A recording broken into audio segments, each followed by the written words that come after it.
Friends, welcome to the session on managing global compliance in exports. I'm Dr. Tamanna Chaturvedi, faculty at IAFT, welcoming you for this particular course on a very interesting topic and a very pertinent topic. This session will basically tell the participants about how do you minimize your risk of export rejections when you target a particular market. For example, you're targeting an African country, you may target an Australian company, you may target a US company. Now the regulations of one country is different than the regulations of the other country, and these regulations are very different in terms of four parameters. There are ethical standards, there are quality standards, there are social standards, there are technical standards, there are environmental standards. So if you want to become a successful exporter, we need to ensure that there is no custom detention of our exports. And for that, it is very important for us to have this session on how do you successfully reach your buyer without any custom detentions. And that is why we do this session on understanding the import regulatory norms across different export markets. Post-COVID, there will be a lot of export surplus. Everybody will want to sell. Therefore, we need to ensure how this particular compliance can become better competitive tool. You will not get to see your buyers anymore. So we need to work as compliance as a brand strategy for the companies. So from this perspective, we see compliance as a competitive tool, we see compliance as a brand tool, and we also understand the sources of information from where you get different sources of import regulatory norms across different markets. So friends, let's take the session forward. We talk about the session of managing global compliances in exports, where we talk about different kinds of trade barriers that a company may face when they want to export their products to a new destination. Have you ever felt a situation where when you reach at the foreign port, your products look as nice as your other players' competitors, but the custom person says that I will not accept your product because they do not comply with my country's regulation?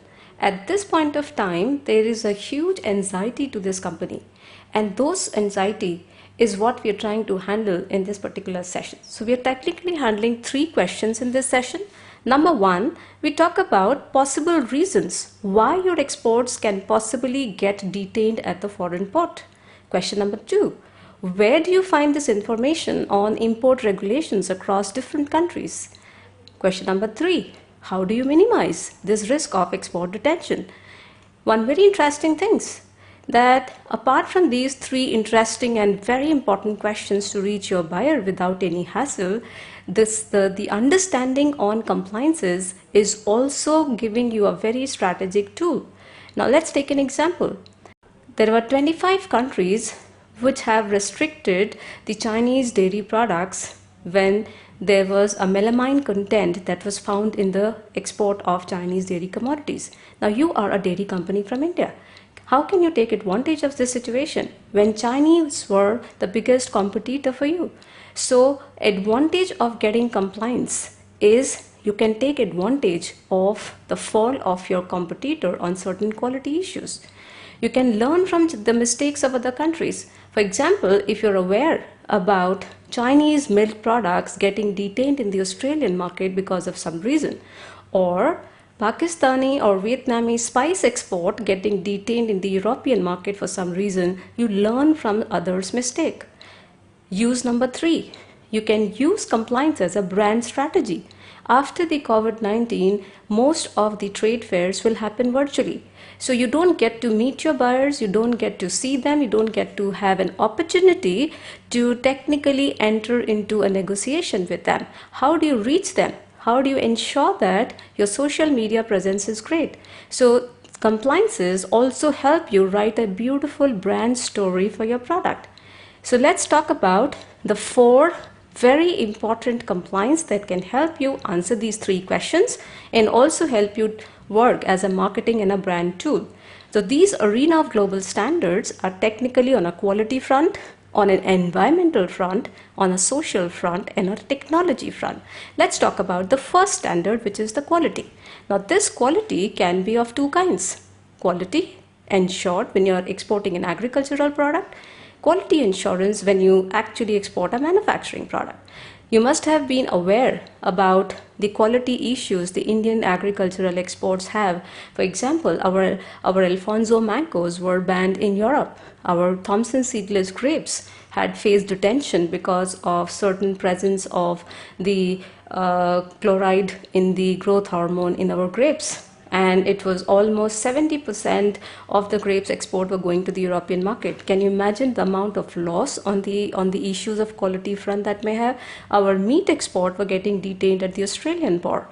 After China, Vietnam is likely to ban the agri imports from India. So what does a person who wants to start a business of an agricultural product or a business of a processed food product should be doing at this time? Here comes the first kind of quality issues that comes to your rescue, known as the WTO sanitary and phytosanitary measure. Now this tool is very interesting because you have to ensure that which market that you're trying to export your product or agricultural product, how do you ensure that countries' consumers are being supplied the safe food to eat? This is a concern of an importing country. As an exporter, what's your concern? You have another concern that, oh my God, on the grounds of protecting the health standards of a country, US or Europe or Japan have raised the quality standards to a huge extent, and that acts as a barrier for me. It raises my cost of compliance. They're asking for many certificates. As a new company, as a startup, I technically find myself impossible to enter those barriers of compliances. Now, in order to maintain the balance between these two concerns of an importing country and the exporters, there is a WTO agreement on sanitary and phytosanitary measure. Now, how does this agreement help, and why should you be knowing about this agreement? Now, first thing first, when you want to export your product, friends, you need two concerns. You are an exporter from India, and your biggest competition coming, for example, you are an exporter of Alfonso mangoes from India. So your export competitiveness comes from Pakistan also selling Alfonso mangoes.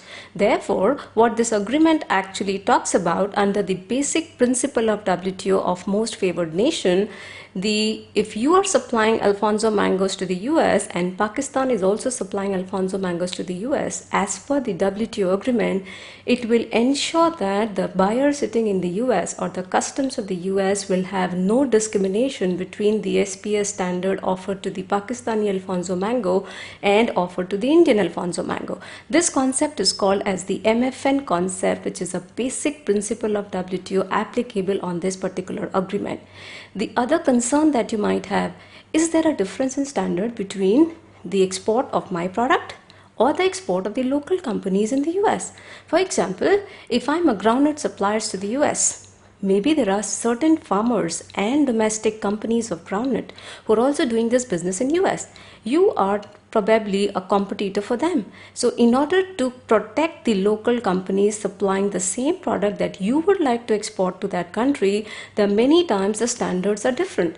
So logically, under the national treatment clause of World Trade Organization, no country can have two different regulations. One for the products operating in the local market and the same product being imported. So if your products ever gets detained at the foreign port, always check what is the law applicable for the local companies under national treatment clause. You need to ensure that your detention is in sync with the detentions also done for the local companies, else you need to understand this basic difference of national treatment clause.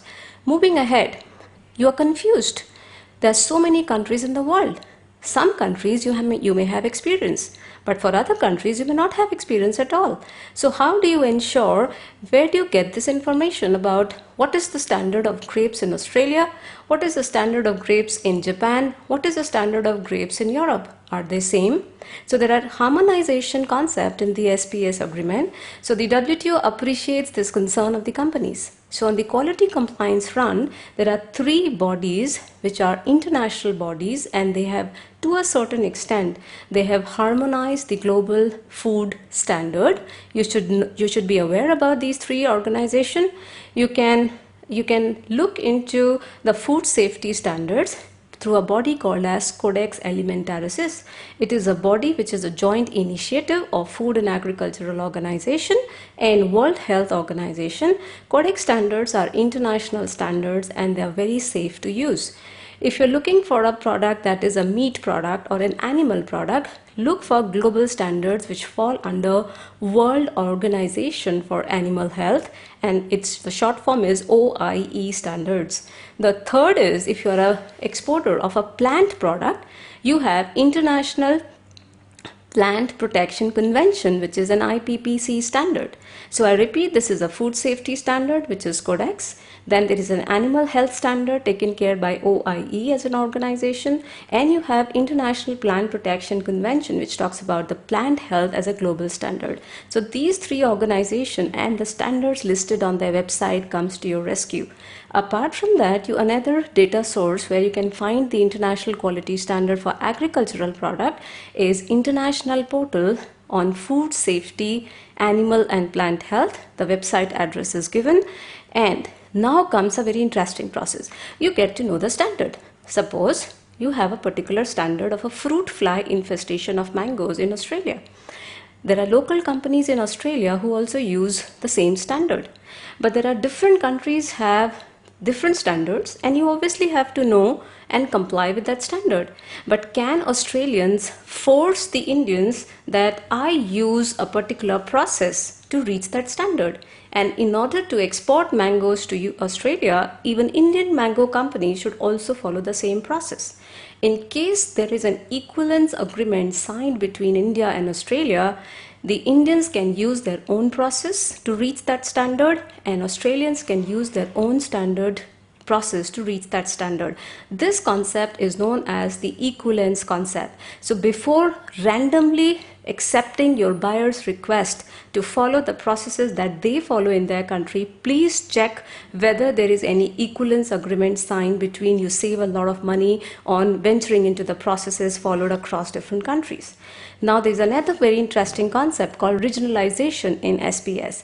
Whenever there is a quality concern, you must have heard about Nympha virus in Kerala bananas. You must have heard about bird flu strike that has happened in India.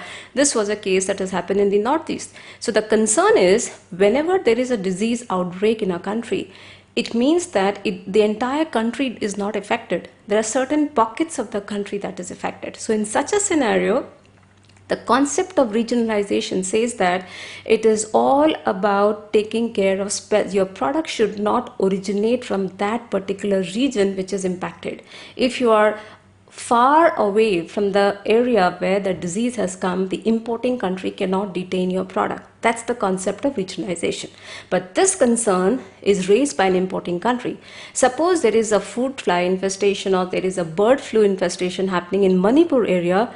Your company is stated far off, say in Maharashtra, but you can always source your product from Manipur. So you're allowed to enter an European country from Maharashtra, but you have to ensure that I have not sourced this product from Manipur. And how do you do that is through the concept that Europe is very particular about, known as traceability. If you're an exporter of a final product, say a tomato juice, but you need to have a traceability certificate right from farm to fork in order to ensure that my sourcing of tomatoes have not come from the affected zone and I am completely off that track. So this concept is called traceability, which is actually a 10-digit code number which traces your product until their first source of raw material. Once you have tracked down the first source, and this is very important, if you visit the APIDA website, they've done a commendable job on establishing a traceability for horticulture products including mangoes. They're also working on pomegranates. Grapes is a very beautiful story. Groundnuts is what they have worked on. Organic products, meat product, basmati rice. So these are beautiful traceability systems that have already been in place.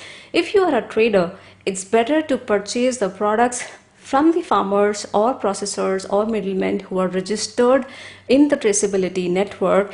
Therefore, you can ensure there is no export detention on the traceability front. After SPS, we come to the technical barriers to trade. Now, apart from agricultural product, you also export a manufacturing product. Even in the agricultural product, you have certain products like mycotoxins, pesticides, residues, which basically can have a drastic impact on your health. But there are certain products like labeling, like packaging, like certifications, like documentation. These are known as technical barriers to trade. So you should know what comes in technical barriers to trade. For example, let me give you certain examples. The country of origin was China. They were supplying these laser guns to Sweden, and they got detained at the port because this particular product had a risk of damage to sight. The other two examples are from the textile product, which were technically in the kids segment from Bangladesh and China, again to the European market. And the detention was all because there was no problem with the fabric, there was no problem on quality front, but the problem was on the taggles and the toggles that were used. There were these plastic toggles in the soft eye were removable, and it was actually causing the death fear in the kids in the country. So we have to be very cautious on the design that we're using. We have to be very cautious about the rejections on various fronts that can happen under technical barriers to trade. One of them can be packaging. So if you're using wood as a packaging material, it has a particular heat treatment because wood can carry fungus along. If you are using a packaging material, you can use that as a marketing tool. You will be surprised to note, friends, that a lot of economic incentives in the European market given to companies who are using recyclable packaging. And this is a great quality concern. If you're using the packaging material which are basically used recyclable and they're made out of a material that are not environmental hazard. Then we talk about the grading standards. In India, we have egg mark standard, but it is still voluntary in nature. But if you want to become a successful exporter, follow the grading standards. So you have the US having the USDA having its own standard. In Japan, the Japan External Trade Organization and the JAS giving their own standards. European Union giving their own standards. So grading standards for agricultural product becomes very interesting. More than just the quality, it is also the product safety that becomes very important. So if you're an exporter of toys, if you're an exporter of electrical appliance, pressure vehicles, or you're an exporter of certain protective PPE kits for that matter, these days, CE marking is something mandatory which actually confirms that you have confirmed to the product European applicable safety and consumer protection standards in that market. If you're a supplier of gems and jewelry, you need to follow the REACH regulation. Anything related to chemical, because REACH is registration, evaluation and authorization of certain chemicals. So anything related to chemical industry, or it is related to gems and jewelry where there's a nickel release. So depending on whether the gems is piercing into the skin, or you're using it as a purse, you're using it as an external thing, or in the watches, the standards across different countries and different countries of Europe depends on the REACH regulation. The TPT standards next talk about the labeling laws. You'll be surprised, friends, every country has its own labeling laws. And where you can find them is, go to Google, just type GAIN report, which is Global Agri Information Network. Just type GAIN plus import standards plus the name of the country where you want to know the standard. You'll get all the packaging standards, labeling standards, the nutritional labeling, organic products, everything in the GAIN reports, which are very easily Googled. The third thing that we're talking about is all about the social standards. Have you heard about a fair trade certificate? Now you can see these fair trade shops in Southeast Asia. Now these certificates are very important, which says that it's a social standard, that people are very, very ethical in nature while buying. They see these tags. If you have a fair trade tags across your products, you need to be 3-year-old to be eligible to get these standard. This is basically a standard that assures your buyers in the West that you have done an ethical treatment to your workers. Suppose you are a trader.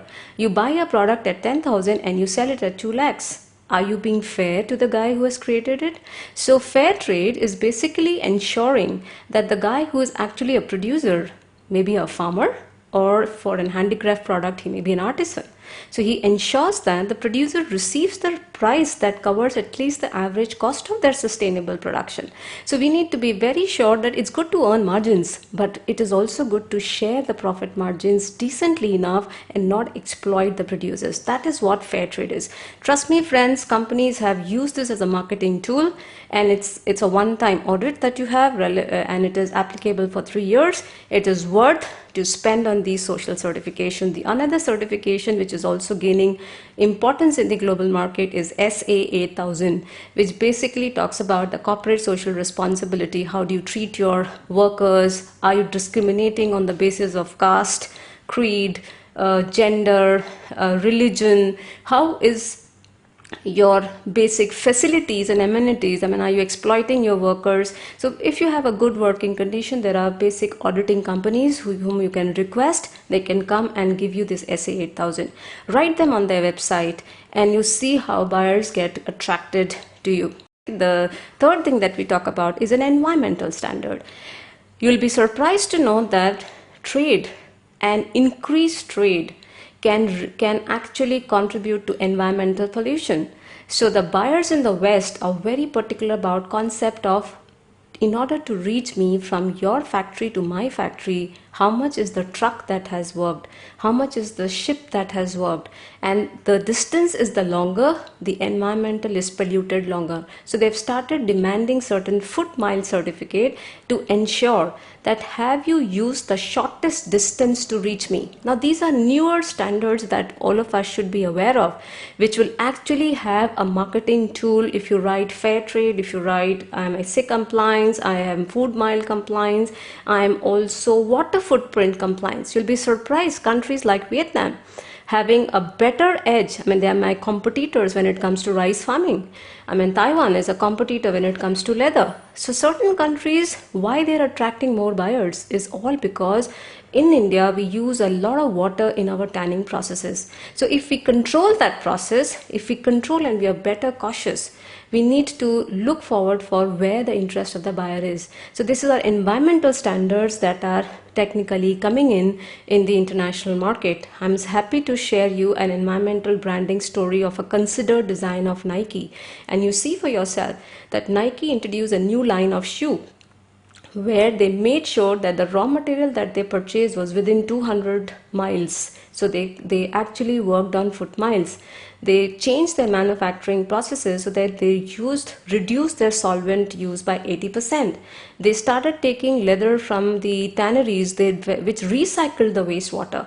They completely changed the design of the product so that the usage of the toxic adhesives were minimized. Now this is the story that helped them sell in the market, and this is where compliance talks about. The last thing that we talk about is a technology compliance. Now after COVID-19, everything will be online. The companies will be bound to use computers. So we need to talk about something very important in the market called as Unfair Competition Act, which will not allow you to use any kind of pirated softwares, because there are a lot of companies who are manufacturing that CAD, CAM, and they're investing hugely on these softwares. And if the users globally start using pirated software version, is actually a non-compliant behavior. So under the pressures of these companies, there is a law that has passed on that if you are an exporter and you're selling a product using a pirated software to a company sitting in US, the company sitting in US cannot buy anything as a law from any exporter that is not technology compliance. Now this law is in US, but it has a global impact. Suppose that you are exporting your product to the Japanese buyer, and Japanese buyer is buying a product to finally sell it to the US market. So when the global supply chain is a part of, it is the Japanese buyer's responsibility to ensure that if he is buying a raw material from an Indian company, finally making a value-added product to supply to the US market, it becomes the responsibility of the Japanese company to declare that the entire value chain at a back end is technology compliant. So the law is of the US, but somewhere it actually have an impact globally. So we talk about the technology compliance, and we have to be very cautious, guys, because if you see the global piracy rates in 2019-2020, India is just at the 4th position. We are better off than Russians, we are better off than Chinese, but we also have to make sure that many countries are far better than us in terms of small countries like Vietnam, Mexico, Brazil, Colombia. In many product categories, they are my competitors. So if I become technology compliance, I stand a better chance to get hold of these markets.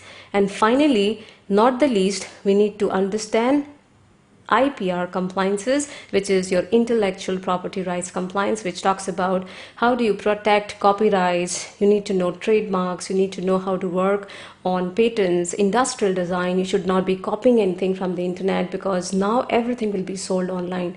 So it's easy to catch hold of these IPR. So protect, create your own designs, but also give it a legal compliance in terms of getting it copyrighted, getting it a trademark protection, use geographical indications as a marketing tool. That finishes you a lot of compliance story. Apart from the other websites, the information where you can collect, I'm sharing with you two interesting websites. You get to see a body which is a Ministry of Foreign Affairs body in Netherlands called CBI, and it gives you a beautiful market information, how to enter the European market, what are the buyer's norms, what are the buyer's requirement, both legal, non-legal, 26 markets of Europe behaving in 26 different ways across different product categories. And you also have sustainablemap.org, which is giving you across different product categories across many countries, 200 countries in the world, 6,000 product categories. Look into these websites, plan your export very methodically, because everything taken care of, if non-tariff barriers and import regulations, compliances are not taken care of, it becomes very difficult for us to cross the customs, and the entire opportunity to export is lost.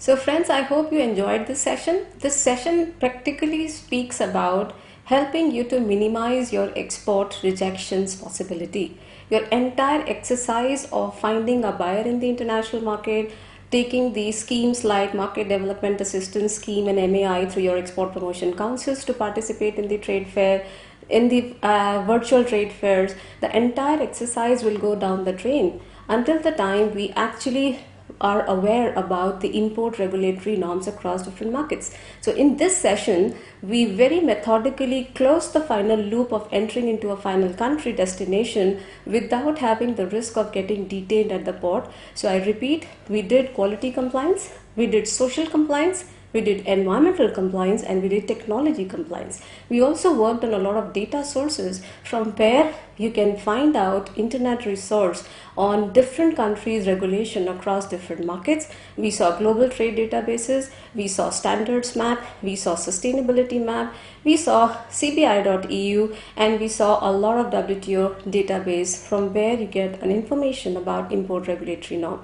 I'm sure with this particular session, you are now confident enough to reach your buyer without having any risk of having any kind of export retentions. All the best.